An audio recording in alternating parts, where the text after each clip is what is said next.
చేస్తుందా? ఇంకో మహానుభావుడు ఉన్నాడు, నేను 100 పెట్టి రంగాకి టీ పెట్టించాను అంటాడు. మొన్న తెలంగాణకు పోయి గద్దరికి నేను కారు భరించాను అంటాడు. మన వాలంటీర్లు అడుగుతున్నారు, అవి మీరు చేశారో లేదో దేవుడు ఎక్కడన్నా, మాకు 5,000 ఉంటే 10,000 చేస్తామన్నావు, ఈ రోజు ఉన్న ఉద్యోగాన్ని ఓడబెట్టేస్తావు కదన్నా, మా జీవితాలు కాపాడని అడిగితే దానికి సమాధానం లేదు. నేను రాజకీయ పార్టీ పెట్టింది ముఖ్యమంత్రి కాదని కాదు, సుగాలి ప్రీతి తల్లి కన్నీళ్లు చూసి పెట్టాను అన్నాడు.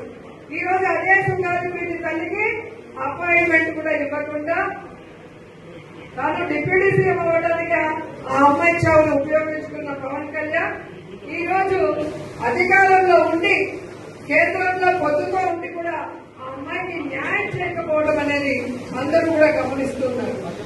అలాగే లోకేష్, జగన్మోహన్ రెడ్డి గారేమో సచివాలయ ఉద్యోగాల్ని మెరిట్ మీద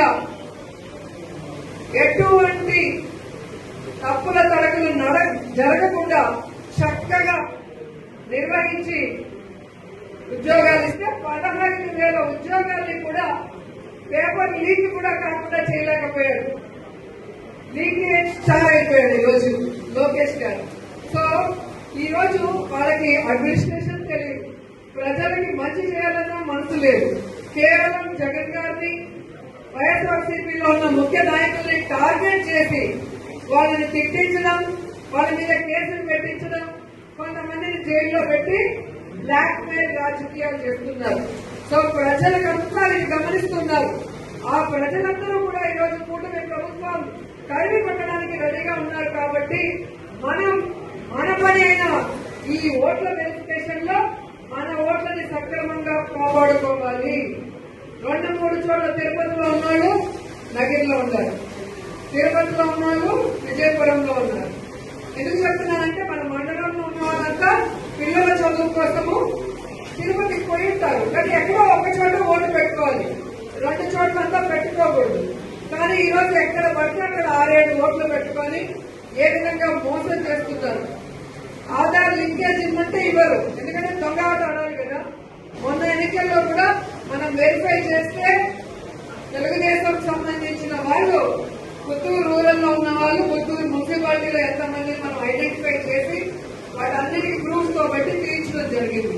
సో ఇప్పుడు మళ్ళీ వాళ్ళు ఈ 2 ఏళ్లలో చేస్తుంటారు మళ్ళీ అప్లోడ్. వాటన్నింటినీ ఎలా మనం తీయించాలి, వాడు ఎవరైనా పెట్టుకోలేదు. ఒకటి రూరల్ లో పెట్టుకో, లేదా మున్సిపాలిటీలో పెట్టుకో, కానీ ఒక ఓటే పెట్టుకో. తిరుపతిలో పెట్టుకుంటావా, నగర నియోజకవర్గంలో పెట్టుకుంటావా, నీ ఇష్టం, ఒక ఓటే ఉంటారు. దీని మీద మీరు సీరియస్ గా కనుక వర్క్ చేయగలిగితే ఇప్పుడే మనం చెప్పొచ్చు, ఖచ్చితంగా నగిరిలో మళ్ళీ వైఎస్ఆర్ కాంగ్రెస్ పార్టీ జెండాని మనం విజయవంతంగా ఎగరవేస్తామనుకుంటూ. సో ఈరోజు సార్ మీద డీటెయిల్ గా చెప్తారు.